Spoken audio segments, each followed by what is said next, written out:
He drove hundreds of miles from home with one thing on his mind. Police say the trip ended in Maryland with a brutal double murder and a family shattered forever. When officers finally caught up to him, he was sitting quietly on a beach in Florida, as if nothing had happened. Investigators identified him as David. They called out to him again and again before he responded. What they would soon uncover was a crime driven by pure rage. Inside the house that once held a blended family full of life, deputies found a scene described as horrific. Crimea Baker and her boyfriend, Sean Ling, were dead, shot more than 40 times at close range. Their children were inside the home when it happened, forced to hear the sounds of violence that stole their parents from them. Crimea had 3 children from a previous relationship and one with Sean, but he loved them all as his own. Now that family is forever torn apart.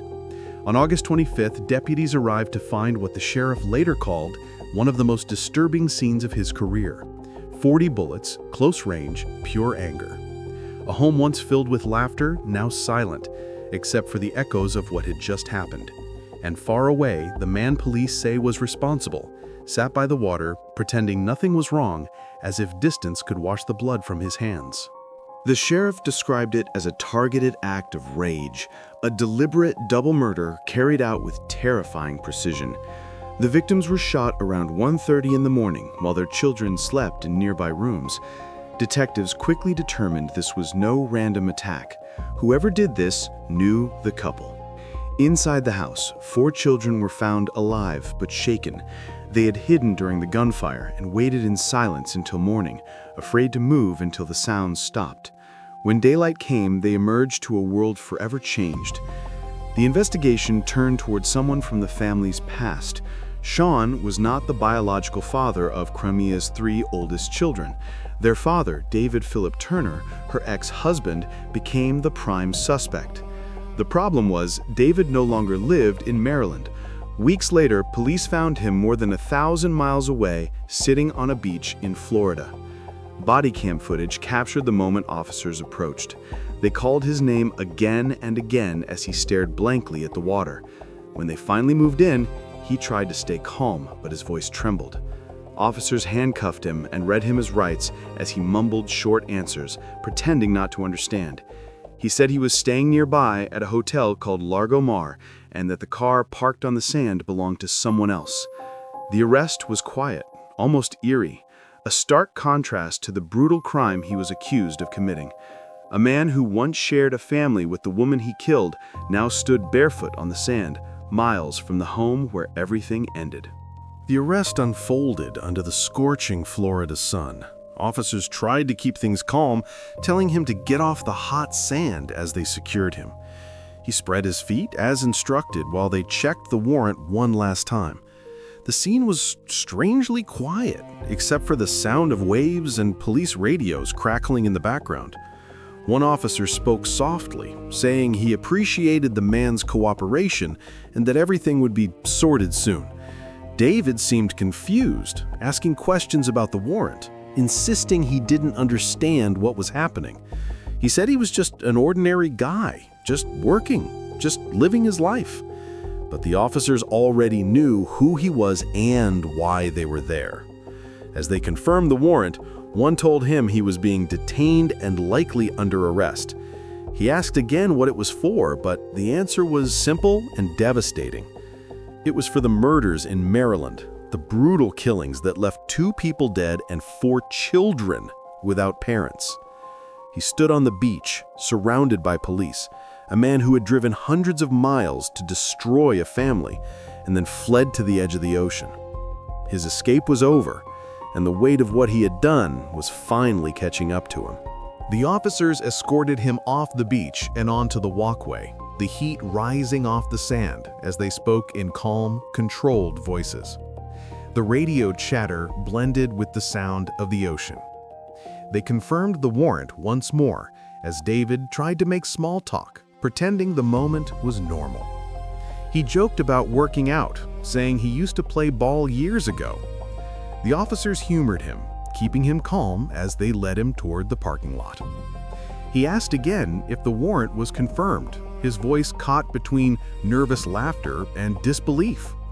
One of the deputies told him they were taking him to the car where there was air conditioning, and then they would call everything in. He said he had seen police a few days earlier and didn't understand why they hadn't arrested him then. The deputy replied that sometimes these things take time and that nothing happens by accident. David nodded, still talking as they walked, pretending not to understand the gravity of what was unfolding. The officer mentioned he usually handled small cases, petty calls, even iguanas in yards. But today was different.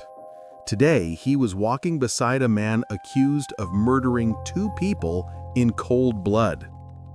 The tone stayed polite, almost casual, but the weight of the crime lingered in every step.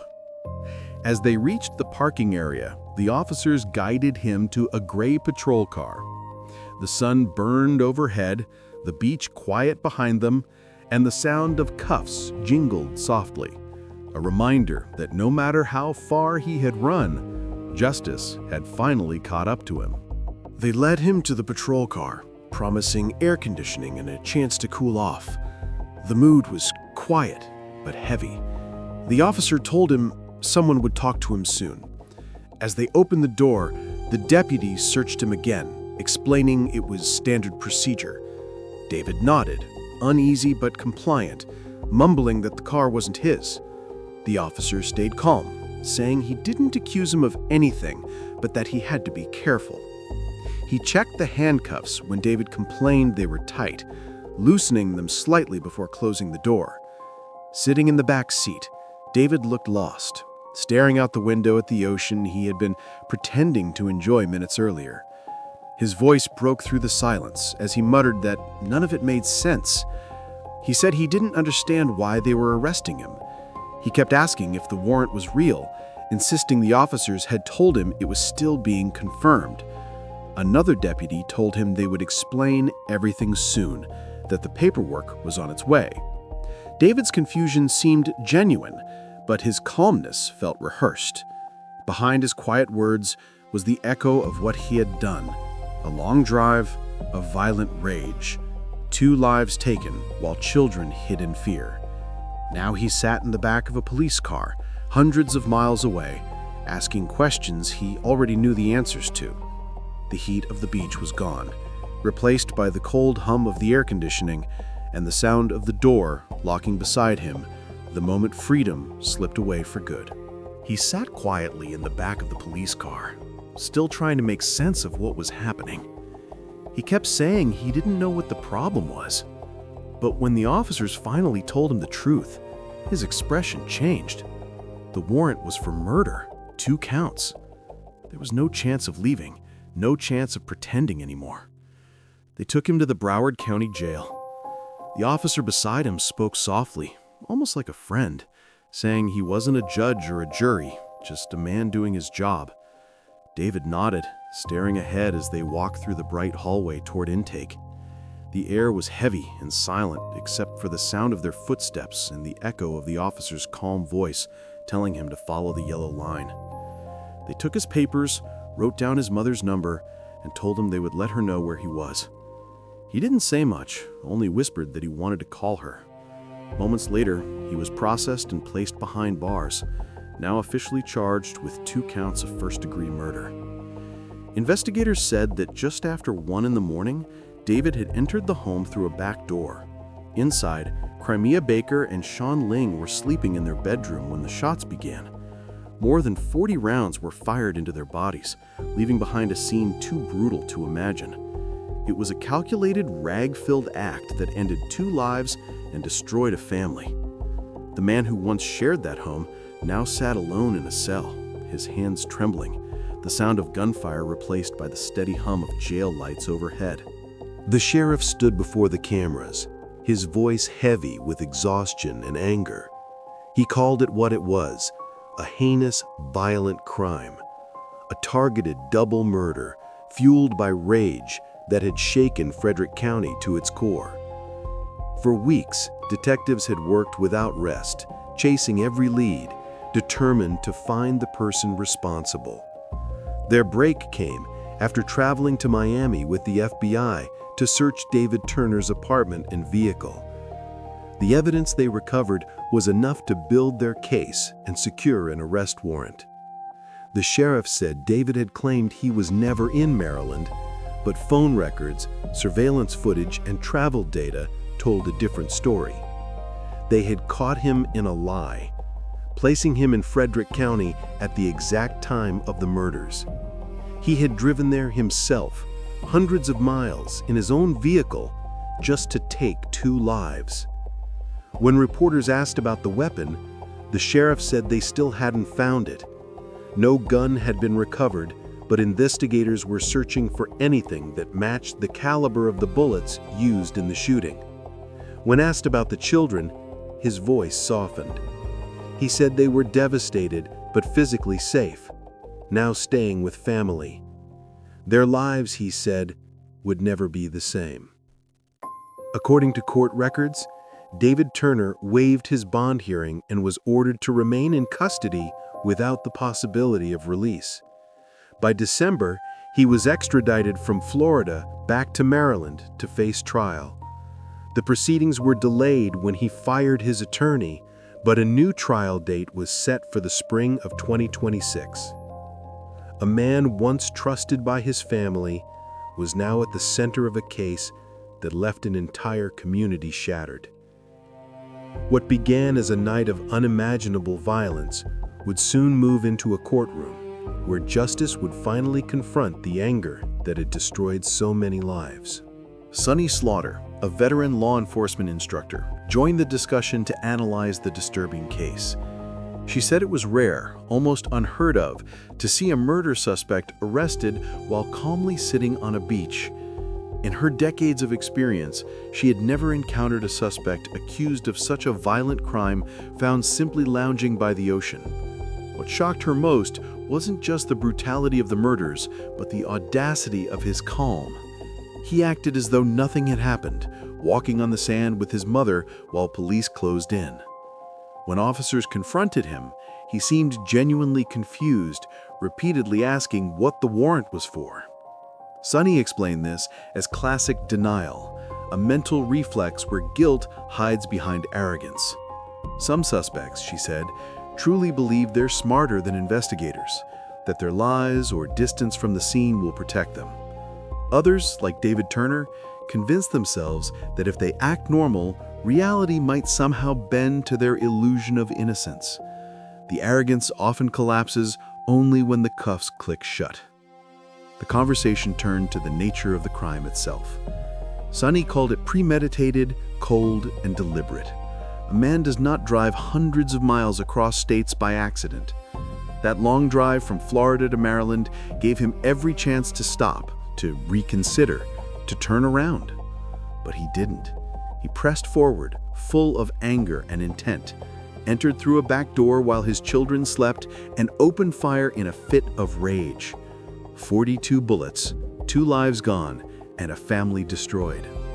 Sunny said cases like this reveal the darkest kind of violence, the kind that grows quietly in bitterness and explodes without mercy. As investigators prepare for trial, the evidence paints a chilling picture of obsession, revenge, and the illusion of control that ended only when he was caught under the Florida sun, his freedom fading with the tide. Sunny's voice grew heavy as she described what made the crime so unthinkable. The distance alone, she said, was staggering. A long, grueling drive from Florida to Maryland, hours upon hours on the highway, countless exits where he could have stopped, turned around, and changed the course of everything. But instead, he kept going.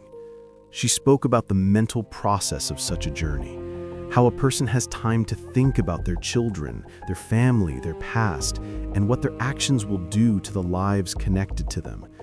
Yet even with all that time to reflect, he chose violence. She called the act deliberate and cold, the kind that requires planning. He knew the house. He knew how to get in. Whether he found the back door unlocked or waited quietly in the dark for his chance, it was no accident. What struck her most was not only the brutality, but the indifference. There were 4 children inside, 3 of them his own, all under the age of 13. They were asleep when he entered, their lives forever changed in the seconds that followed. 44 shell casings were recovered, along with one live round that never fired. That number alone told a story of pure rage, shot after shot at close range, as if anger itself had taken hold of him. She said it was the kind of violence that left no room for mercy, no trace of hesitation. A man who once held those children in his arms had chosen to kill their mother and her partner while they lay defenseless in bed. It was darkness in its most human form, not a moment of madness, but a decision repeated with every pull of the trigger. Sunny nodded slowly, her expression darkening as she thought about what the children had lived through. She said it wasn't just the violence that destroyed them. It was the lasting wound that no one could see. Those kids hid in fear while gunfire echoed through their home. They waited in silence until the shots stopped, unsure whether to run or stay hidden, unsure if their own father was the one pulling the trigger. Physically, they survived, but emotionally, she said, they will carry that night for the rest of their lives. No scar on the body could ever compare to the kind carved into a child's memory. She pointed out how much ammunition had been used, over 40 rounds fired at close range, and how that spoke volumes about intent. Every shot was a decision. Every trigger pull was another moment he could have stopped, but didn't.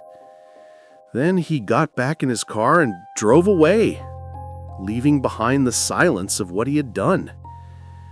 When asked about motive, Sunny said rage alone rarely explains a crime like this. The couple had divorced years earlier, back in 2019, yet the murder happened in 2024, 5 years later. That kind of time doesn't erase resentment, it allows it to grow. She believed Turner's actions came from a mix of control, jealousy, and obsession.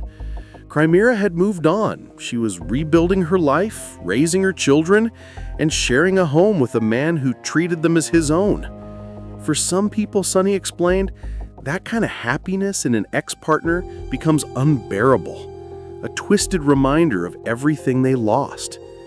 She said it's possible the rage had simmered for years until something triggered it. Maybe a new relationship milestone, maybe seeing photos online, maybe a conversation that reopened old wounds. Whatever the catalyst, it wasn't spontaneous. He had planned the trip, packed his weapon, and driven 13 hours with one purpose.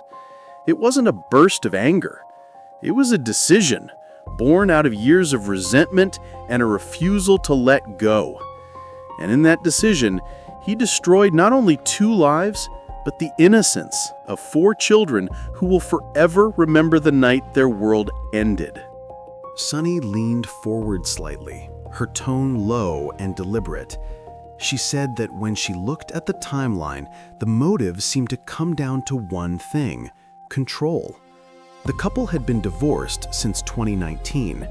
In those 5 years, Crimea had rebuilt her life. She had found love again, created a new family, and was raising her children in peace. She wasn't bothering him, she wasn't fighting him, and yet something inside him couldn't let go. Sunny explained that in many cases of domestic violence, control doesn't end with divorce. It lingers like a shadow.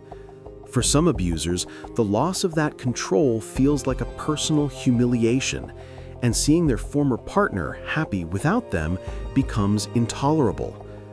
Turner, she said, seemed to fit that pattern. He had lost his family, lost his role, and instead of moving forward, he let resentment consume him. He saw her happiness not as something to respect, but as a betrayal. Sunny imagined what might have built up inside him over those years: jealousy, anger, failure, maybe even shame. She said, when someone like that feels powerless, they try to reclaim it the only way they know how: through violence. It wasn't about passion or impulse. It was about erasing what reminded him of his own weakness.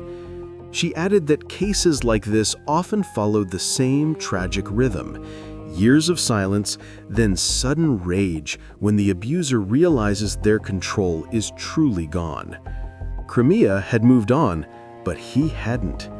Her new life represented everything he couldn't have: peace, love, and freedom from him. And rather than accept that, he decided if he couldn't have that world, no one could. It was, Sonny said, the darkest kind of motive. Not just murder out of anger, but murder born from the belief that destroying her was the only way to stop his own pain. The interview closed on a somber note. Sonny's final thoughts lingered on the unimaginable pain left behind, especially for the children. She said they had lost everything in one night: their mother, their stepfather, and, in a way, their father too. Even though they weren't physically harmed, their innocence had been ripped away. The sound of gunfire, the sight of flashing lights, the realization that the person who was supposed to protect them might be the one who destroyed their family. Those memories would live with them forever. She spoke about how the trauma doesn't fade, it transforms. The children may grow up carrying questions that will never have answers. Therapy and specialized child forensic services would help, but even with professional care, recovery would be long and painful. Some of the kids might have to take the stand, she said, to testify about what they saw or heard that night. The idea of a child recounting such horror in a courtroom in front of their father was almost unbearable. Sonny said that kind of experience changes who they are forever. Investigators have lined up more than 30 witnesses across multiple states, signaling the strength and complexity of the case. Prosecutors are preparing carefully, and there's a possibility that Turner might eventually plead guilty to spare his children from reliving that night. But if he doesn't, those kids could face the most difficult moment of their lives, testifying against the man who gave them life and took away everything else. As the segment closed, the host reminded viewers that David Philip Turner's trial is set for March 2026. He remains behind bars in the Frederick County Jail with no bond. The screen faded to black with the haunting truth left behind: a family destroyed, children scarred, and a community still searching for peace in the wake of unimaginable violence.